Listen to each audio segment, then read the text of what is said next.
Alright guys, as promised, we're going to have a little bit of a look here at the 30H backhoe, kind of more in-depth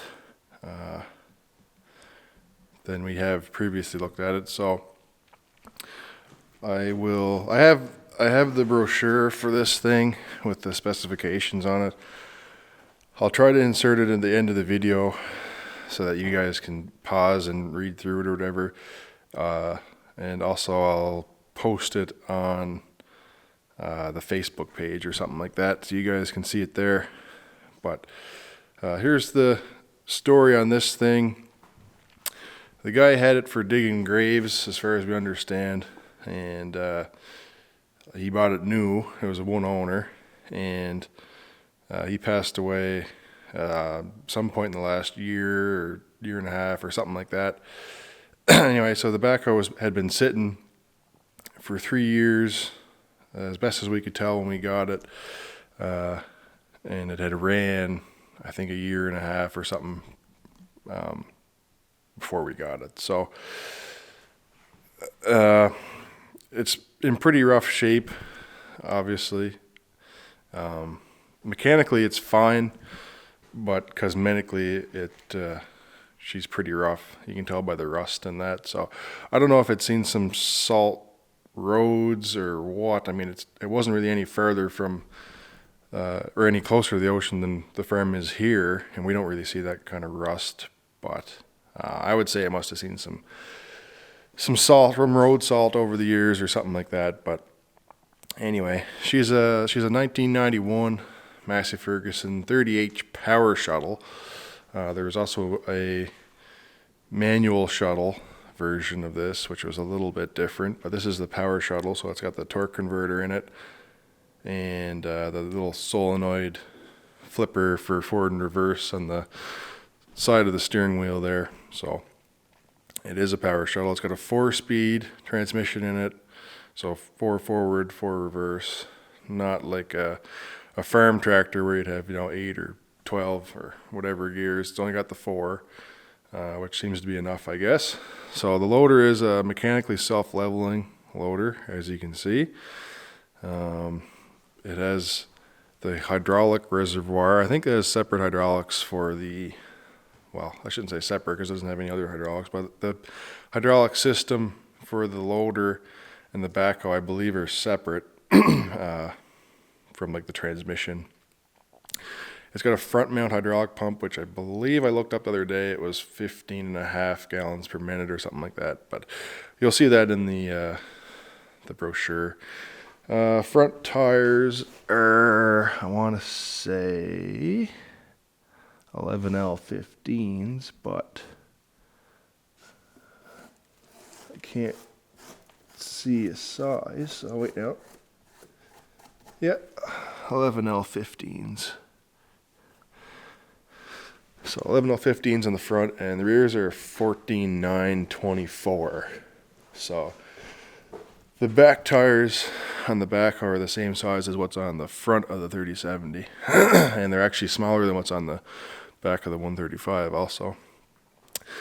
So one kind of unique thing, at least for our area, is this backhoe has a side shift backhoe on it, or back actor if you prefer, which I know these are pretty common over in the UK and other areas overseas, but over here in North America, the side shift backhoes aren't real common.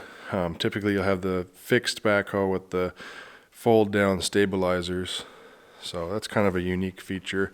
Of course, the side shift part of it is seized. I don't think it was ever really used as a side shift backhoe, so it's kind of stuck in the middle. We'll get it freed up.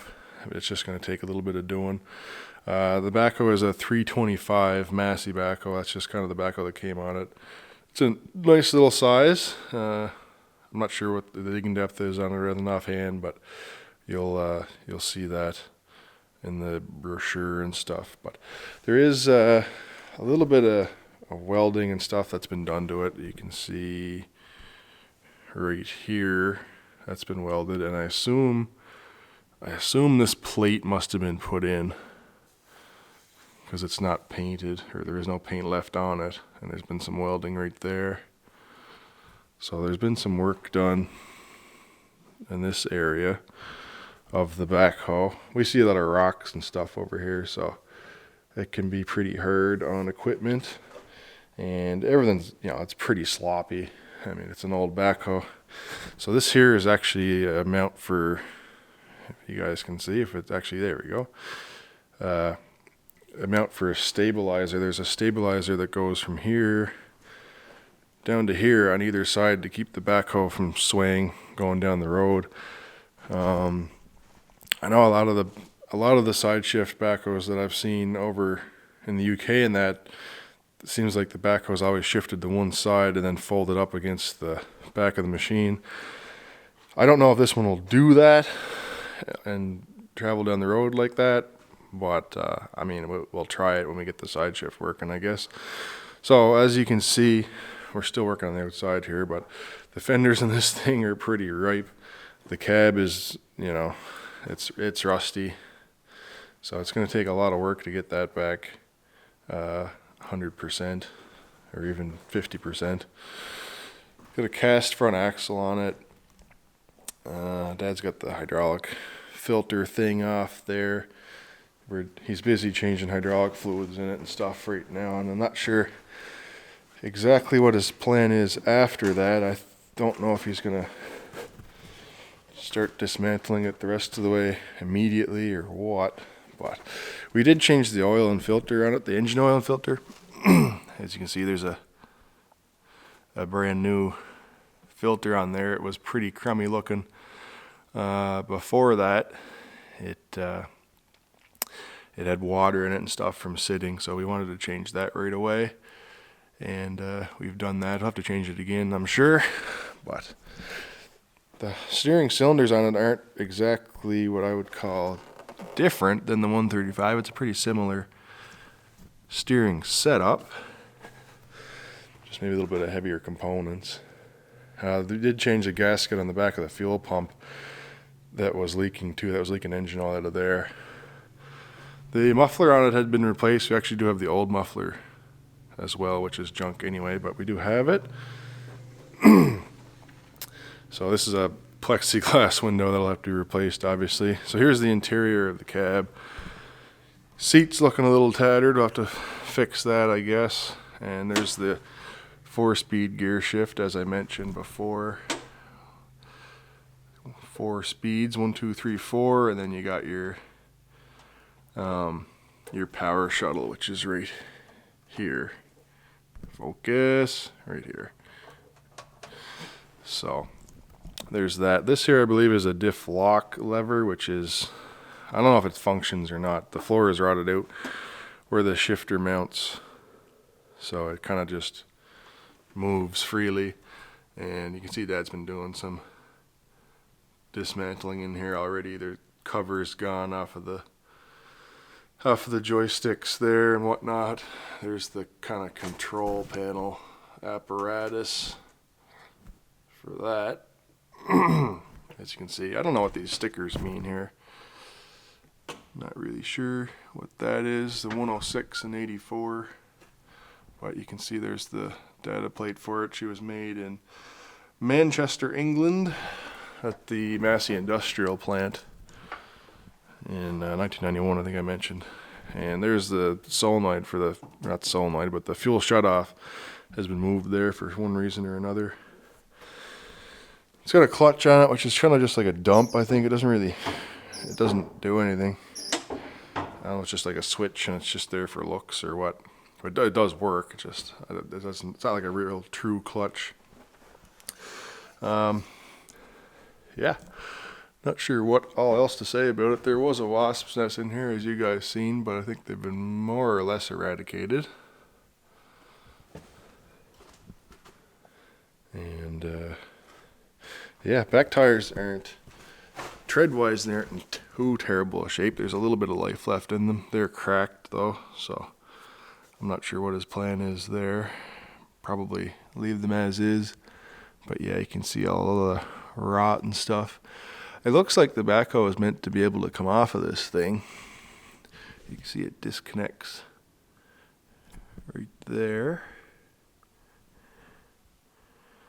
So I would say I would say what we're going to see is the backhoe come off. I assume the loader is going to come off. I don't know if the frame for the loader is going to come off, but I'm sure at the very least he'll disconnect here and disconnect at the cylinders and pull the loader part off itself. I don't know if he's going to disconnect the whole loader frame. The cab is coming off for sure, for rust repair. And yeah, I mean, most likely it's going to get stripped down to basically a skid unit and rebuilt, whatever needs rebuilding. The loader is actually in good shape. I don't think there's any welding on it. I thought I might have seen something somewhere, but I can't see it right now offhand. The thing with the backhoes is, being two-wheel drive, they build the loader so heavy on them, it's hard to really do any damage. Yeah, I don't see any welds on it.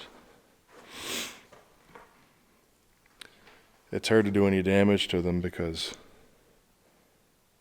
you just don't have the traction to do it like with a four-wheel drive backhoe. So anyway, this door, that doesn't open, that's all seized shut. And I think we got a few leaks and stuff. There's a little bit of pitting in this cylinder. There we go. Maybe. Yes. No. Yes. There's a little bit of pitting in that cylinder, so I'll have to kind of smooth that out, I guess. But that was the only real issue. We did run it already. So anyway, she's pretty crusty. So anyway, I don't know if I mentioned or not, but this here uses the same engine as the 135 does. It's the little, I don't know what is 153 Perkins or whatever it is. But the back end is heavier. It's like probably like a same as like a 300 series rear end, probably, I'm guessing. And it's got that torque converter instead of a clutch. So it's a little bit different in the back end, but the front end, it is the same engine as a 135. So I imagine this thing would run probably for 6 months on a thimble full of fuel, because that's how the 135 is. Be pretty efficient. Not a whole lot of power though. I think it's like 45 or 50 horsepower. So they're pretty small little backhoe. Anyway guys, hope you enjoyed the little overview on the 30H backhoe. Don't forget, after this little bit, I'll post the pictures of the brochure in the video for you guys to look through or whatever, and also post them on the Facebook page in full size or whatever. So hopefully you guys can read it there, but we'll see how that goes. So anyway, I'll do some more updates on the 30H as winter progresses and Dad makes some progress on it. But for now, we'll head back to our own projects and whatnot and other stuff. Anyway guys, thanks for watching. Don't forget to hit that like button, ring the little bell, hit the subscribe button if you haven't already, and all that fun stuff.